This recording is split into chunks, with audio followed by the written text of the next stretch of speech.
on se réveille, nom de Dieu, on se réveille. T'es pas mort. T'es pas mort. T'es pas mort.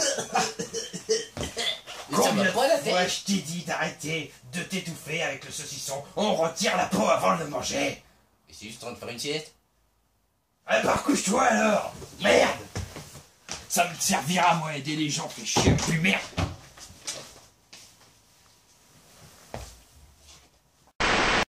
Ah putain, mais c'est quoi tout ça? Larbin, je t'avais dit d'archiver. Merde, on fait pas le TV du diable à ce que je sache. C'est quoi le papier? Ah si, on fait une TV du diable. J'ai rien dit, autant pour moi. Il a dû se remettre de ses émotions, de l'étouffement dans le sommeil. Très bien, chers amis, nous allons vous montrer pour ce qui sera, à mon avis, l'avant-dernière TV du diable, le petit tas. Oui.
Qui a survécu, pardon, à un crash d'avion pour rejoindre, entre guillemets, des endroits habitables et qui malheureusement va devoir, avec l'aide d'un soldat africain, survivre jusqu'à une zone où, à la fin, vous allez savoir que ça sert pas à grand chose de survivre dans la vie. Fort sympathique. Après, nous avons un DVD de merde. Fallait que je le dise au moins une fois la vidéo et ça sera dit 3-4 fois. La cité des zombies. La jaquette est alléchante. L'arrière est alléchant. Le film l'est quand même moins. L'invasion a déjà commencé. Déjà parce que la fin, je la trouve à chier. C'est pas une bonne fin. Les acteurs, ils sont pas tous crédibles. Le principe que des flics retrouvent des délinquants, qui retrouvent des noirs, qui retrouvent beaucoup de monde et que tout le monde s'associe, j'ai bien aimé le principe. Monsieur Météo était assez poilant. Mais bon, les zombies auraient pu être quand même mieux et ça se voit que c'est pas un très très gros film. Voilà, donc avec le DVD, comme la jaquette en carton. Arrière pareil. Je vous le conseille pas comme un grand film de zombies, mais ça peut vous passer le temps. La cité des zombies. Après, une belle daube. Cave In. Soi-disant que si vous avez aimé Descente, vous allez adorer Cave In. J'espère que Descente est bien, parce que si c'est pareil que ça me donne pas envie de le voir. Dans Cave In, donc carton pareil que DVD, vous allez vous faire attaquer par la créature la plus terrible au monde, la plus dévastatrice, la plus machiavélique, le chat. Mais non, pas le chat, vous avez déjà vu les chats dans des souterrains. Le scarabée. Des scarabées géants vous attaquent.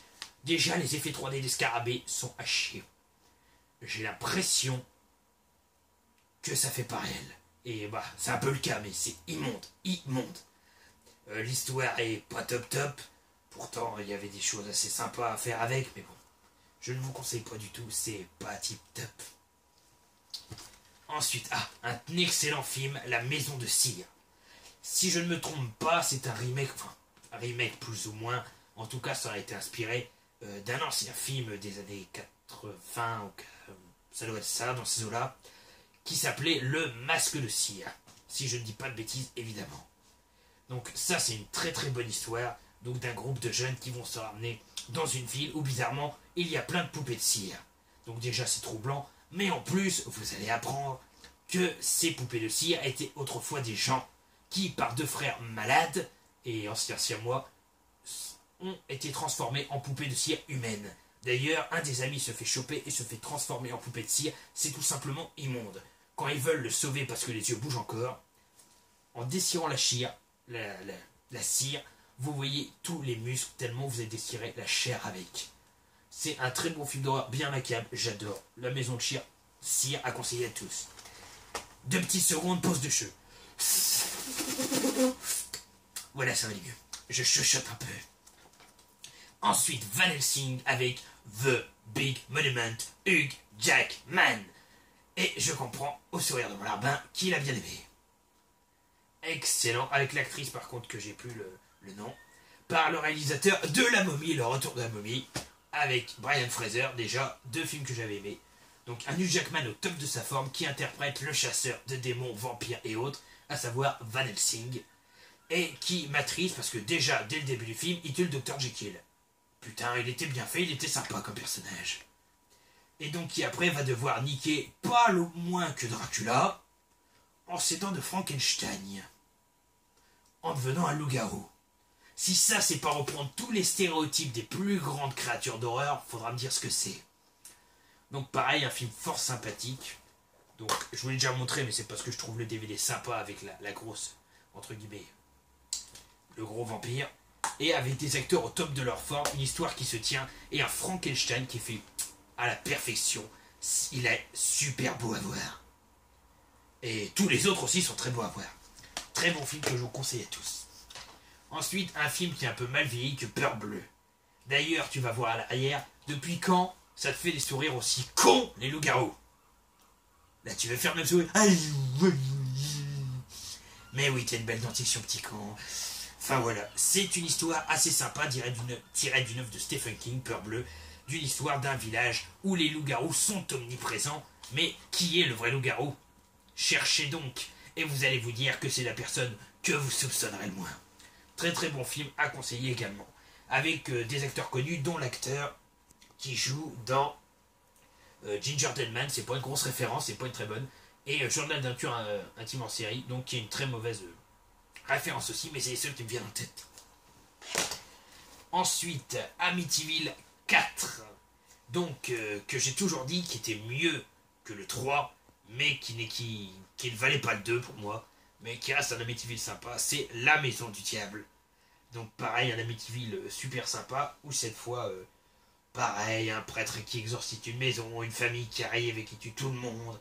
Enfin bon, très très sympa, il y a mieux, mais bon.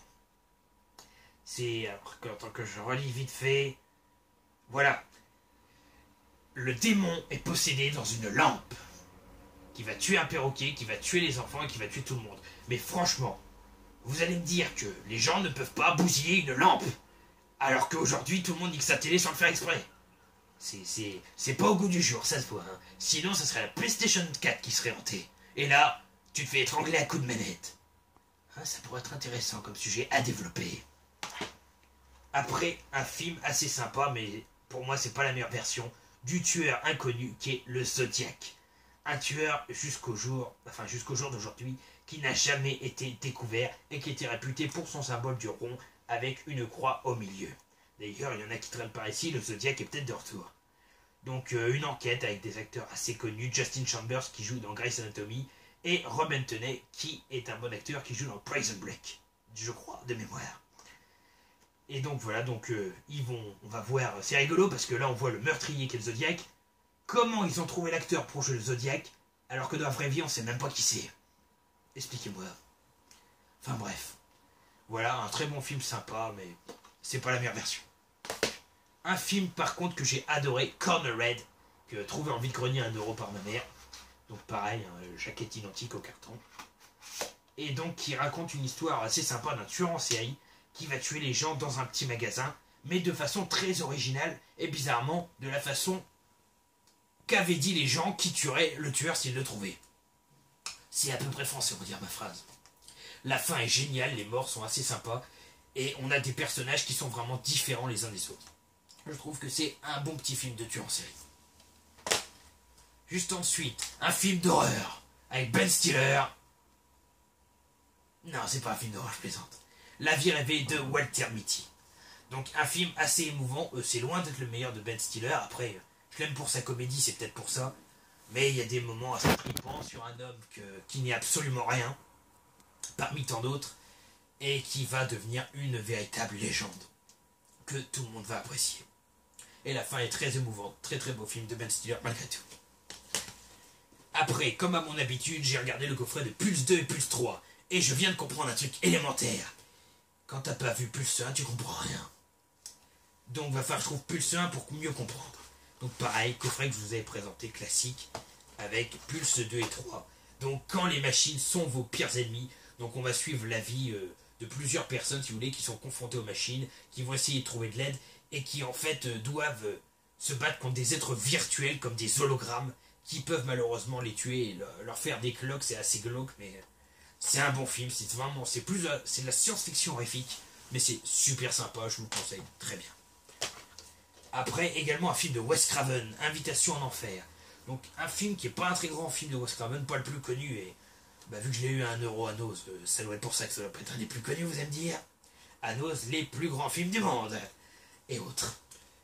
Et malgré tout, un film qui se laisse regarder, donc pareil, carton comme jaquette, et qui est très sympa sur une population qui aime un dieu, une dame qui contrôle toute la population. Et en fait, c'est le diable qui est là.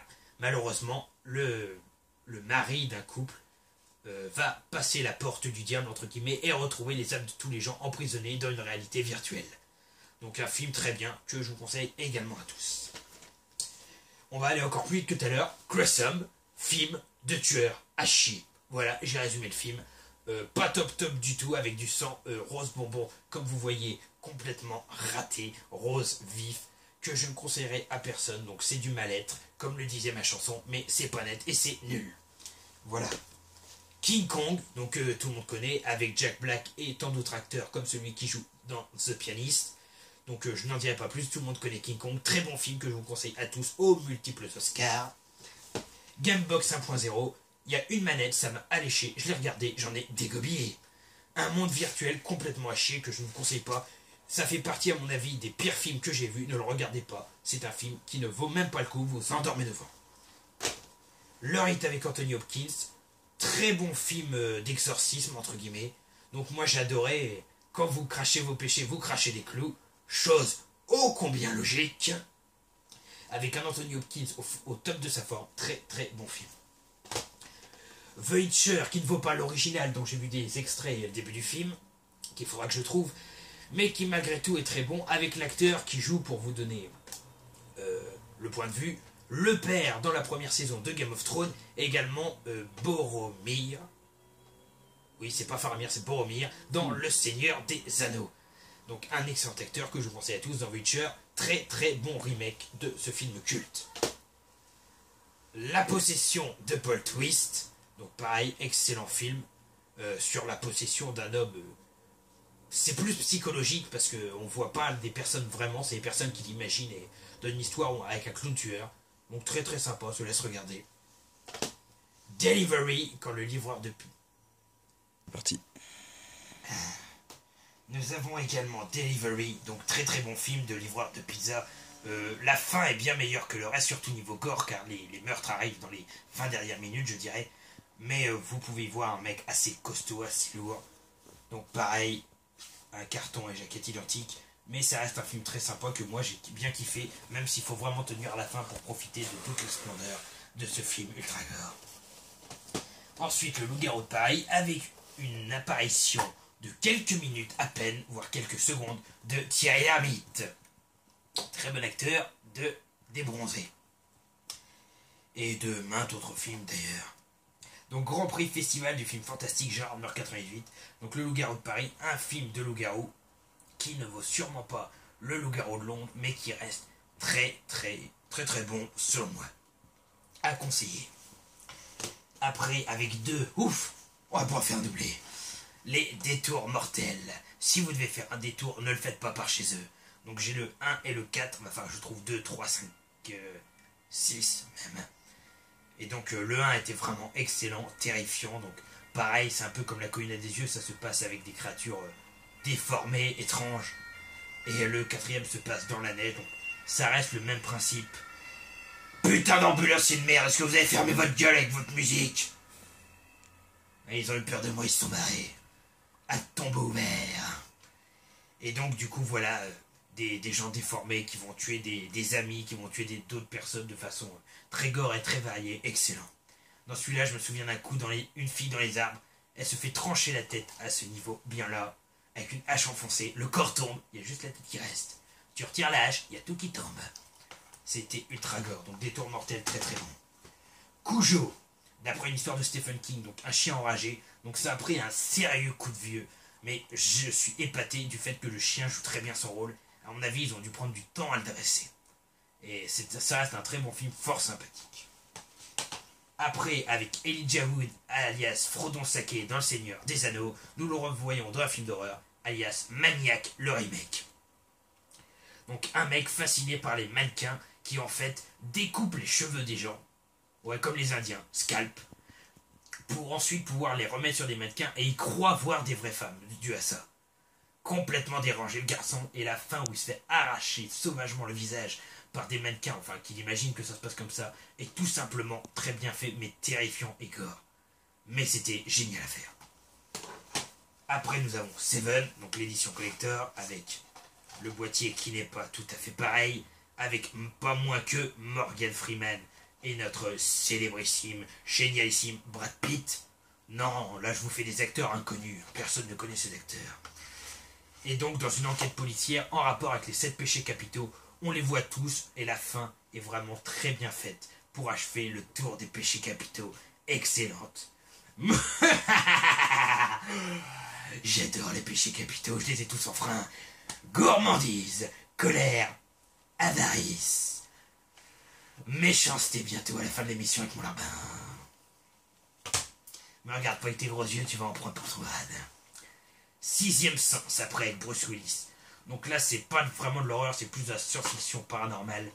Un gamin qui voit des morts, qui va être pris en charge par un psychologue qu'est Bruce Willis. C'est surtout leur relation aux deux qui vont être très bien. On commence par la fin dans le film et on voit tout le déroulement. C'est vraiment un film hors du commun. Une double vie, la vie de l'un et la vie de l'autre, et c'est vraiment super sympa à regarder. Maniac Trasher, un peu déçu malgré la beauté de la couverture, avec un acteur d'ailleurs, je n'ai plus le nom de l'acteur principal, Larry Drake, je crois que c'est. Oui, il me semble que c'est. Oui, c'est ça. Qui malheureusement est mort il y a quelques mois, si je ne dis pas de bêtises, ou en 2015, enfin il n'y a pas très très longtemps. Voilà, donc Maniac Trasher, un film qui m'a un peu déçu, mais qui est quand même assez sympa à voir, malgré que le tueur est lourdeau. On a bientôt fini. Signe, avec pas moins que Mel Gibson, qui a réalisé et joué dans trop de films pour les citer. Allez, Patriote, Ce que veulent les femmes, La Passion du Christ, Braveheart, Kill the Gringo, Nous étions soldats, tellement de films. Et également Joaquin Phoenix, juste là, qui joue Commode dans Gladiateur. Mon film préféré. Très content d'avoir ce film. De la science-fiction avec des aliens qu'on voit à peine, qu'on voit en entier, mais qu'on voit pas énormément non plus. Et qui est super sympa. Et on apprend grâce à eux, ce qui est d'ailleurs super bien, quand des aliens vous attaquent pour les tuer, vous leur balancez un verre d'eau. Je suis pas sûr que ça marche en vrai. Shark Attack, alias putain, ces requins, c'est de la merde. Les faux requins de la série des Dents de la Mer étaient à chier, mais les vrais requins qui sont là ne sont guère mieux. Décidément, les films de requins, j'ai du mal avec, c'est comme les films de météorites et compagnie. Donc un film que je ne vous conseille pas, malgré que la série Shark Attack possède beaucoup d'épisodes, au moins 4 de mémoire. Voilà. Le boulevard de la mort de Quentin Tarantino, avec le très beau coffret, avec les photos d'un peu tout le monde, dont l'acteur principal, Kurt Russell. Donc vraiment excellent selon beaucoup. Selon moi, il est vraiment très mou et j'ai pas accroché du tout à ce film, malgré que la jaquette était fort sympathique. Le fait après que le tueur se fasse tuer par ceux qu'il a essayé de tuer, alias des meufs, déjà me déçoit un peu. Depuis quand des meufs peuvent tuer des mecs? On n'est pas dans un monde paranormal. Ça c'est comme les autres écrivains qui écrivent des choses, les femmes vont me détester. Mais bon, comme le dirait un comédien que j'adore beaucoup, Monsieur de Benoît, Olivier de Benoît, la comédie la plus ironique du monde, les femmes savantes. Ironique, non? Les hommes savants, j'aurais dit oui, c'est vrai, les femmes savantes. Ah là, je vais me faire lapider par la gente féminine, je suis content. Pour finir cette vidéo ô combien longue et qui à mon avis vous a tous cassé les couilles, 90% de mon public est parti, désormais 5% restent, et les 5% restants, vous savez pourquoi ils sont restés? Parce qu'ils ont oublié d'éteindre leur PC et que la vidéo est en train de se dérouler. Cherchez pas, c'est sûrement ça. Donc pour aller très vite, La mort aux rouge d'Alfred Hitchcock avec Gary Grant, Eva Marie Saint et James Mason. Très bon film que je conseille à tous, 2 heures mais 2 heures de suspense qui se finit avec une intrigue sur le mont Rochemort. Rien que ça, les 4 présidents vont en prendre pour leur grade. Ensuite, le cadeau de la Mimica, Evil Dead 3, juste magnifique, parodique et excellent, mais qui ne vaut pas au niveau de l'horreur les 2 premiers. Celui-ci nous amène dans un médiéval plutôt folklorique avec des créatures assez malgré tout alléchantes. Un DVD hors du commun, celui-ci à l'intérieur est pas mal, des petits êtres miniatures diaboliques, des sosies machiavéliques, c'est Evil Dead 3. Appartement 1303, moi perso c'est le 19, 29, 49, 69, 666e appartement de mon étage, je pète un câble. Bon, film pas trop terrible, il y a eu plusieurs versions, mais j'ai pas vraiment adhéré à l'appartement 1303, malgré le vendeur qui m'a dit que c'était excellent. Ça n'en reste pas néanmoins un mauvais film, c'est un bon petit film japonais, mais sans plus. The Grudge 2, après le 1, l'édition spéciale, malgré que c'est exactement pareil, c'est juste les bonus qui changent, l'édition métropolitaine. Le Grudge 2, qui est aussi bon que le 1, après je n'adhère pas exactement à l'horreur japonais. J'essaye, il y en a quand même des très bons, mais j'ai du mal. Après trilogie, pour aller plus vite, les Aliens, où il me manque le 8e passager, sinon j'ai 2, 3, 4. Donc très très bonne saga. Il n'y a rien à dire, avec une Sigourney Weaver au top de sa forme, qui perd ses cheveux au fil des épisodes, qui officiellement dans le 3 n'est même plus Sigourney Weaver, mais un récipient de son sang qui a été reconstruit à l'échelle humaine. Donc pareil, très très bon film, les aliens tout le monde connaît, des créatures dévastatrices de l'espace, super machiavéliques, qui font des morts vachement sympas, surtout grâce à leur sang en acide. Et voilà, donc une très bonne trilogie, quadrilogie avec le 8e passager que je n'ai pas, et les 2 Prometheus qui vont en faire une... Enfin vous m'avez suivi, quoi, faites pas chier. Et pour finir, les 2 derniers, The Silent Hill, donc voilà, très beau coffret que j'avais, magnifique. Donc un très bon film d'horreur sur une ville, il y en a un deuxième, il faudra que je le chante. Sur une ville assez macabre avec des gens tout déformés, bon bah Silent Hill tiré du jeu déjà. Et puis avec des barbelés partout, des mecs qui se sont fait dégommer au charbon, enfin un très bon film que je vous conseille à tous dans une très très belle édition. Et le dernier, plutôt un reportage, le projet Atticus, donc que j'ai beaucoup aimé sur une personne ayant des pouvoirs entre guillemets paranormaux, pouvant faire bousculer des objets à distance, balancer des gens à distance, enfin ce genre de choses, tiré d'un effet reportage, donc avec des vraies personnes qui nous donnent leur point de vue, qui travaillaient sur le projet Atticus avant, et qui est super intéressant malgré ce qu'en disent certaines critiques. Et voilà, c'est la fin sur la chaîne de la TV Enfer de Mr. Golas Diable. N'hésitez pas à laisser un like, un dislike si vous avez trouvé ça trop long. J'aurais mieux fait pas dire ça, j'en ai avoir plein, enfin du moins pour ceux qui ont réussi à finir la vidéo. Un commentaire, ça fait toujours plaisir. Et rassurez-vous, c'était l'avant-dernière TV du Diable, vous n'en aurez bientôt plus. Youpi, youpi, youpi, dirait mon larbin. Plutôt 10 fois que une. N'oubliez pas, faites ce que je dis, faites-vous plaisir avec vos films et ne faites pas ce que je fais, c'est-à-dire faites chier le monde avec 40 films d'un coup dans une seule vidéo. Allez, à plaisir sur la chaîne de Mr. God l'associé diable. Tchuss, crevez tous.